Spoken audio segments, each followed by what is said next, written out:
Perdamaian Gaza nampaknya masih jauh panggang dari api.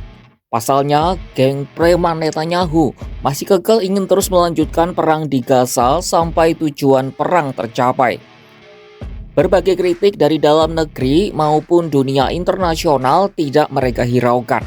Bahkan Netanyahu juga menuding sekutu-sekutu barat mereka kini mendukung Hamas. Simak paparan lengkapnya dalam video berikut.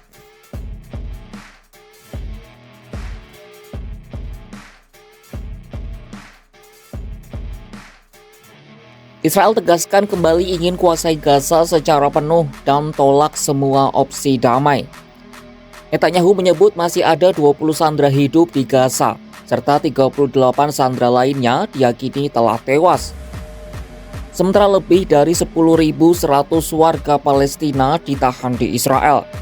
Aktivis HAM mengungkap para tahanan Palestina ini banyak alami penyiksaan. Netanyahu menegaskan ia hanya bersedia melakukan gencatan senjata sementara yang berfokus untuk penukaran sandera. Sementara Hamas siap membebaskan semua sandera Israel sekaligus, namun dengan beberapa syarat. Syarat itu adalah penghentian perang, penarikan pasukan Israel dari Gaza, serta pembebasan tahanan Palestina. Namun Netanyahu menolak syarat-syarat tersebut.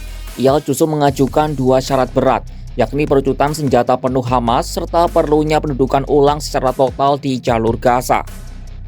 Para pemimpin oposisi dan keluarga sandera menuding Netanyahu memperpanjang perang demi menyenangkan koleganya di kubu sayap kanan, serta melindungi kepentingan politik pribadinya.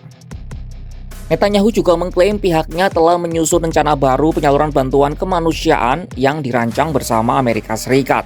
Rencana itu mencakup 3 tahap dengan rincian sebagai berikut. Pertama, pengiriman segera bahan makanan dasar bagi anak-anak guna mencegah bencana kemanusiaan. Kedua, pendirian titik distribusi makanan yang dikelola oleh perusahaan Amerika dan diamankan oleh militer Israel. Ketiga, pembentukan zona evakuasi sipil yang telah ditentukan.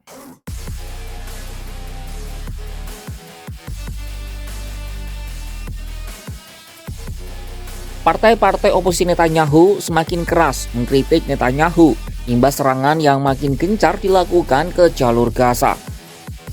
Pemimpin partai oposisi di Israel, Yair Golan, mengecam langkah-langkah pemerintahan Benyamin Netanyahu dalam perang di Gaza. Ia menilai pemerintahan Israel saat ini merupakan yang paling gagal dalam sejarah Israel. Hal itu disampaikan Yair Golan dalam konferensi pers pada Selasa 20 Mei 2025 malam. Yair Golan menilai pemerintah Israel saat ini seakan membiarkan militernya menargetkan anak-anak dalam peperangan dengan tidak adanya tindakan tegas terhadap kejadian tersebut. Oleh karenanya, ia mengingatkan bahwa Israel seharusnya tidak melakukan hal-hal keji tersebut dalam pertempuran di Gaza. Ia juga menegaskan pihaknya akan berupaya mencegah pemerintah Israel menewaskan lebih banyak anak-anak dalam pertempuran di jalur Gaza. אמרתי הבוקר שאנחנו מדינה שפויה שלא הורגת ילדים. כששרים בממשלה הזו חוגגים מוות והרעבה של ילדים, חייבים לומר את זה. אני התייחסתי אך ורק לממשלה הכושלת ביותר בתולדות ישראל, ולא לצה"ל. המשימה שלנו היא לוודא שישראל תישאר מדינה שפויה, שלא הורגת ילדים, לא כתחביב ולא כמדיניות. Tak cuma dari dalam negeri, kritik juga datang dari luar negeri, termasuk dari sekutu Israel sendiri. Para pemimpin Inggris, Kanada, dan Perancis akan menjatuhkan sanksi jika Israel tidak segera menghentikan serangan militer dan blokade bantuan kemanusiaan. Pernyataan itu disampaikan Perdana Menteri Inggris Keir Starmer, Presiden Perancis Emmanuel Macron, dan Perdana Menteri Kanada Mark Carney. Melalui pernyataan bersama yang dirilis pemerintah Inggris pada Senin 19 Mei 2025 waktu setempat. Pernyataan ini merupakan salah satu kritik paling tajam dari ketiga negara terhadap kebijakan Israel dalam menangani konflik di Gaza dan tepi barat.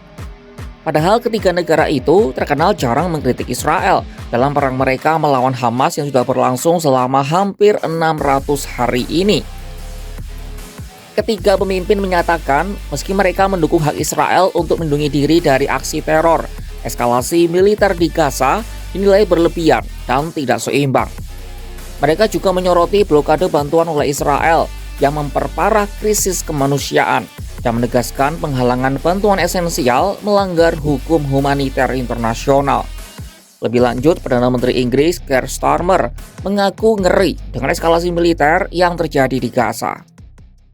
But first, Mr. Speaker, I'd like to say something about the horrific situation in Gaza, where the level of suffering, innocent children being bombed again, is utterly intolerable.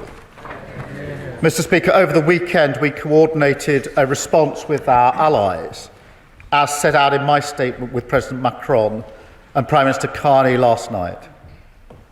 And I want to put on record today that we're horrified by the escalation from Israel. Menanggapi ini, PM Israel Benyamin Netanyahu menuding Starmer dan para pemimpin lainnya ingin Hamas tetap berkuasa. Ia juga menuduh para pemimpin Inggris, Prancis, dan Kanada berpihak pada pembunuh massal, pemerkosa, pembunuh bayi, dan penculik.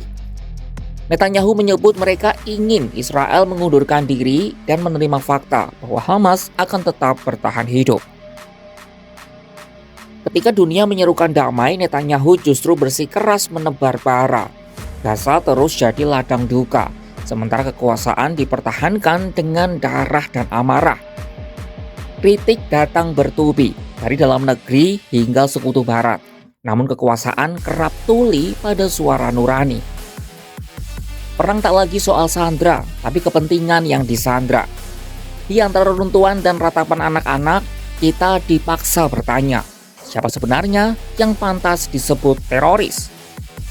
Saksikan kabar lainnya hanya di kanal YouTube Kompas.com.